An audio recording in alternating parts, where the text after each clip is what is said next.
Good evening. This is Daniel Dolphin with this week's Mindful Monday. This week I thought we would talk about trust and connection and developing a relationship with your horse and all of that. Some of this gets a little bit overblown into the warm and fuzzies for me. I'm always conscious of the fact that we're dealing with an animal, not a human here, and I think that's an important aspect to always keep at the front of your mind. The depth of emotion and connection that they're capable of is not the same as a person. So I'm always trying to talk about the unicorn syndrome that people have, and I want to be fully upfront that I think that's still at play here. That being said, you can definitely develop a relationship and a trust and a bond with a horse. How do you go about doing that? It's not the kind of thing where I can give you a singular exercise of disengage the hindquarters and bend him to the left 3 times and you will have done a secret cheat code that's going to all of a sudden give you 5 trust points with the horse. Just doesn't work that way. So we've got this baby Winston. We're going to be halter breaking him here before long for y'all. How am I going to go about developing trust with that baby? It's really all of the skills that I would say horsemanship involves. I'm going to have to read his body language, and I'm going to have to respond appropriately to his body language. If he's telling me that he's scared and I'm not conscious of that and I'm just walking up on him like a bulldozer with no feel or respect for his boundaries, then I'm not going to be able to develop trust with him. If I'm reading his body language and I'm aware of what he's telling me, then I can certainly start a conversation there.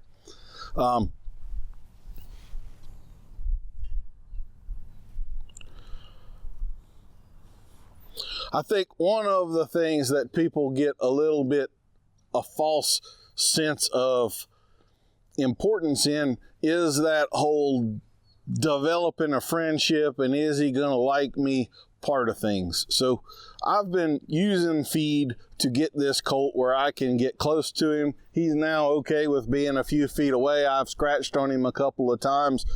We've never put a halter on him or anything like that, but you can tell like he's not terrified of me. Does he really trust me yet? No. So how are we going to build that trust? You have the dialogue. I'm reading him. I have to be consistent as a leader. If I put up a boundary like you're not going to bite me, then I have to be consistent with that boundary or he's not going to figure it out. I'm going to just be chaotic. And the worst thing you can be to a horse is chaotic. But if I'm consistent, then I can really develop some stuff with him. If my timing is good, so if he's telling me something, I have a limited amount of time to respond. And if I can respond with very, very good timing, I'll link the timing video right here. If I can respond with very, very good timing, then he's going to recognize that there is a communication going on between the two of us and that I am hearing and listening to him. Ooh. Really looking forward to getting to play with him here before long.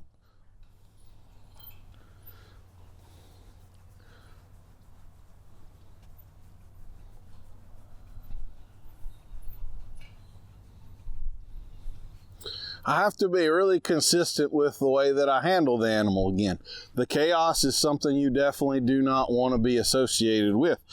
If I can scratch on him a little bit and I'm reliably something he can come up to and enjoy and I can find those itchy spots, that's great. But this alone isn't going to develop a real connection and a trust with this horse or any horse. So how do you do it? Well, if we look at people, what are the sorts of groups that really wind up developing a very strong bond? How about sports teams?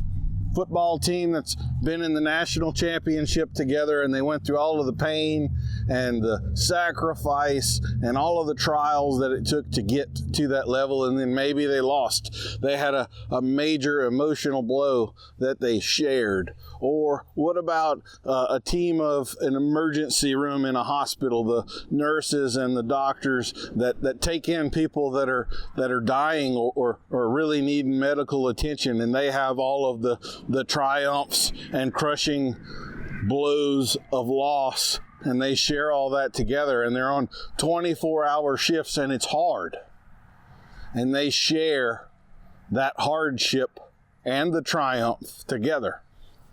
That's really how you develop trust. What's one of the strongest bonds we can think of in the human world?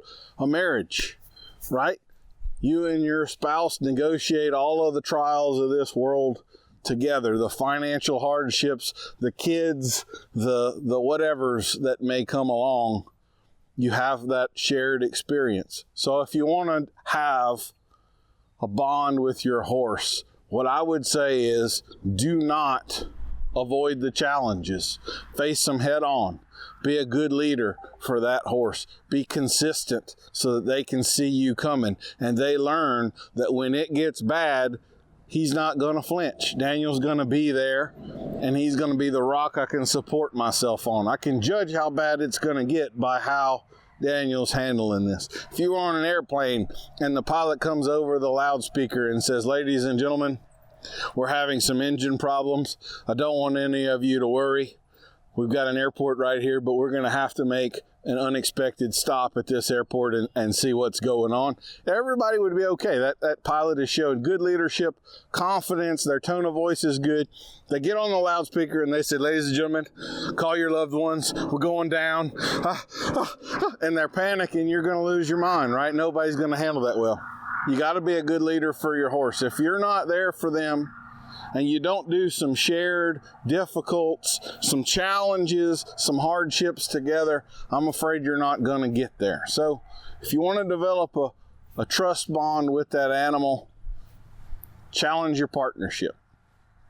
Put them in some tough spots. Not too tough, but don't take it easy on them. You don't develop that partner that's worth having by avoiding the hard stuff. I hope that's been helpful to you. It's Daniel Dolphin with Dolphin Horsemanship. This has been our Mindful Monday for this week.